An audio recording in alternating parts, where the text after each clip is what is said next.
What if I told you that the secret to building a powerful ancient civilization was in a mighty river like the Nile or a conquering army like Rome's? What if it was something much more subtle, yet just as powerful?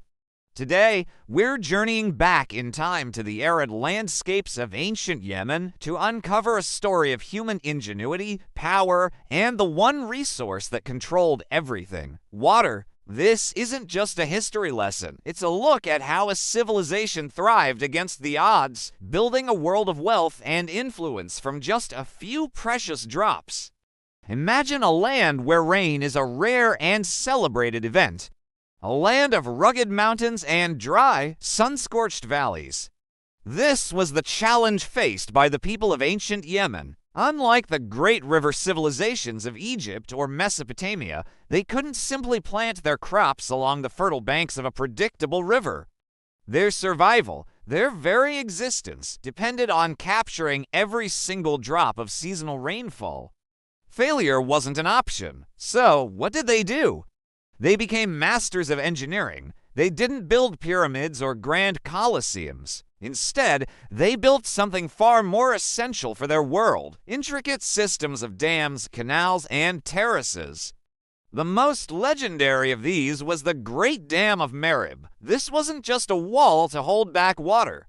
It was the heart of a complex irrigation network, a marvel of ancient engineering that transformed the desert into a garden. Sluice gates, channels, and spillways were all carefully designed to guide the flash floods that roared down from the mountains. This water, once a destructive force, was tamed and meticulously distributed to vast fields of crops. This act of controlling water was the first step towards building a complex society. Think about it: control water, and you control food. And if you control the food supply, you control the people. Suddenly, a new kind of power structure emerged. The people who understood the engineering, who managed the dam, who decided which fields got water and when they became the leaders. They weren't necessarily the strongest warriors. They were the smartest engineers, the most organized administrators. They determined who could farm, when the planting season began, and how the surplus grain was stored in communal granaries. This centralized control over the food supply was the foundation of political authority in ancient Yemen. It's how chiefs became kings and how scattered settlements grew into organized states.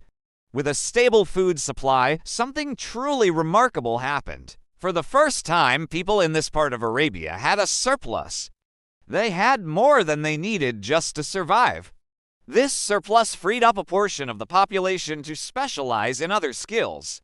They could become craftsmen, priests, soldiers, and most importantly, traders. A reliable agricultural base, built on sophisticated water management, was the launchpad for a thriving economy. Yemen was strategically located at the crossroads of ancient trade routes, but without the stability provided by its agricultural system, it could never have capitalized on that location. And what did they trade? Yemen became the ancient world's primary source for two of the most valuable commodities of the time: frankincense and myrrh. These aromatic resins, harvested from trees that grew in the region's harsh climate, were more valuable than gold in many cultures. They were used in religious ceremonies, as medicine, and as luxury perfumes from Rome to India. The caravans that set out from Yemen, loaded with these precious goods, were the lifeblood of the kingdom. The wealth that flowed back into the cities was staggering. This brings us to a crucial cycle. Water management created agricultural stability. Agricultural stability allowed for long-distance trade. Long-distance trade brought immense wealth. And this wealth, in turn, reinforced the power of the state.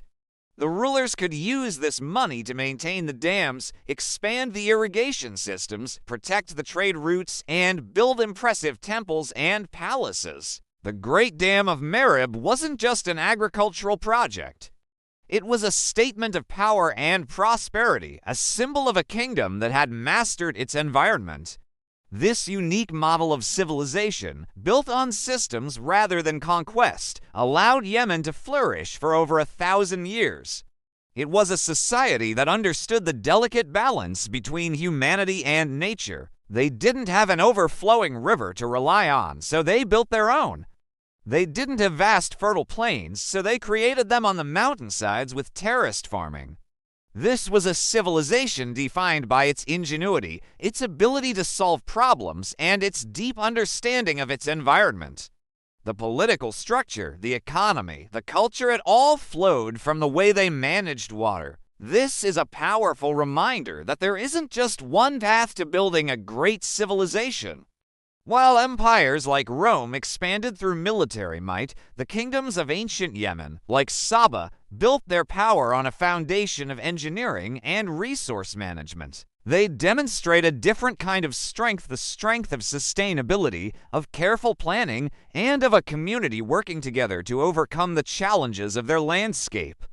They proved that with enough cleverness and cooperation, you can make the desert bloom and build a world of astonishing wealth and influence. So the next time you think about the great empires of the ancient world, remember the story of Yemen. A story that's not written in the annals of great battles, but in the stone and earth of ancient dams and canals. It's a testament to the idea that true, lasting power often comes from the most fundamental source of all, the ability to provide for your people, drop by precious drop. Thank you so much for joining me on this journey into the past. If you found this story as fascinating as I do, please hit that like button and subscribe for more deep dives into the hidden histories that shaped our world. Let me know in the comments what other ancient civilizations you'd like to explore. Thanks for watching, and I'll see you in the next one.